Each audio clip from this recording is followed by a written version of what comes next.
Hello, this is no one in particular, and I'm here to kind of do a comprehensive sort of review. This is going to be part one of it's going to be battle belts versus drop leg rigs. And it's going to be part one. So I'm experimenting kind of right now. So we're going to start off with belt rigs. There's a lot of different types of belt rigs. So you can either just weave a belt through your pants, just throw pouches on in between the belt loops. You can get something like this, or something like this HSGI that I used for work a while ago, where it's over the waist, or you can get kind of a combo between the two. And you can go with something like this. This is the Vara Customs. It's a two-piece belt system. So the inner belt weaves through your belt loops, and this one kind of sticks to the outside via Velcro.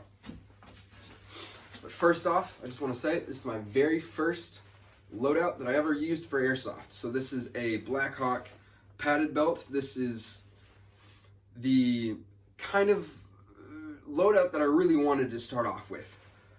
Mainly because when I first started Airsoft, I watched a lot of CQB kind of videos. I watched a lot of Speed QB, and that's something that I really wanted to kind of replicate my own sort of way. This is actually the very first pouch they ever put on it. Everything else has been added, changed, and exchanged, but this along on top of the belt has just stayed the exact same the entire time I've been playing. I think it's just a Phantom Gear triple mag pouch, matrix admin panel, and then I saw this in a Speed QB, I think viruses? No. One of the Speed QB guys is set up with a drop dump pouch and then the admin panel inside, and this is just a admin panel from Emerson when Multicam Tropic.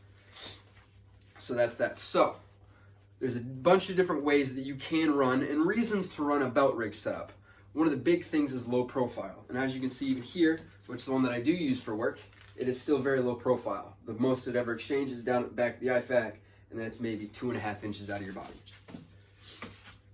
Another big reason is that it's extremely lightweight whenever you do compare it to a chest rig or a plate carrier. A lot of times you can make an entire belt setup just be an entire loadout in and of itself without necessarily needing any other supporting gear. When it comes to adding stuff like secondaries and comms and stuff, that's when a chest rig or plate carrier will, without a doubt, be needed.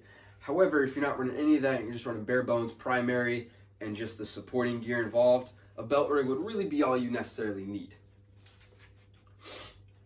Now, a belt rig can also be really good in conjunction with a plate carrier or a chest rig.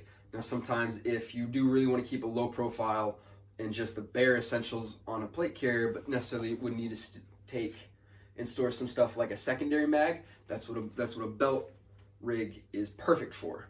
Same thing also if just a dump pouch. I've seen a lot of people run dump pouches on plate carriers. I don't really understand why, but that's a thing they do. A belt rig would be a perfect thing just to move it down so that way you can get it with both sides.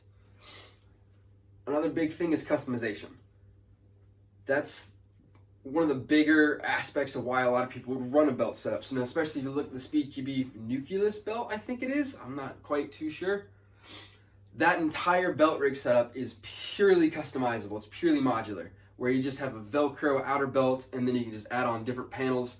That's perfect. That's exactly the kind of modular I'm talking about.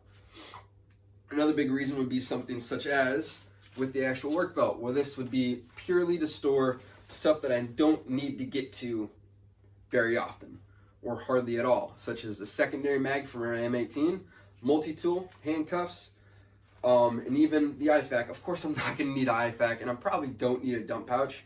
However, the dump pouch is really good for storing things such as gloves, water bottle, just stuff that I don't necessarily want to keep in my hands, as well as just storing extra stuff such as gloves. I know a lot of people also hang glow sticks off of their belts as well. But a big thing about belts is how much more limited you are to space compared to a plate carrier or chest rig. Now, you can see in the HSGI, whatever this one is, I can't remember, at most, you have 3 MOLLE panels. At minimum, you have 2, compared to something as on, like the JPC, how it's just covered in MOLLE, and even more so with the JPC 2.0 and the ability to mount a chest rig onto it, or even a back panel onto it. Belt rigs are not meant to be the only thing to be used for stuff like milsim, but a belt rig is perfect for everything that you would need in Speed QB. Now again, a belt rig, war belt, battle belt, police belt, law enforcement belt, whatever you want to call it, is a perfect addition, rather as a standalone loadout or as an addition to your setup if you do find yourself, maybe your shoulders a little bit extra tired because you're carrying too much stuff on a chest ring and you still want to move it down.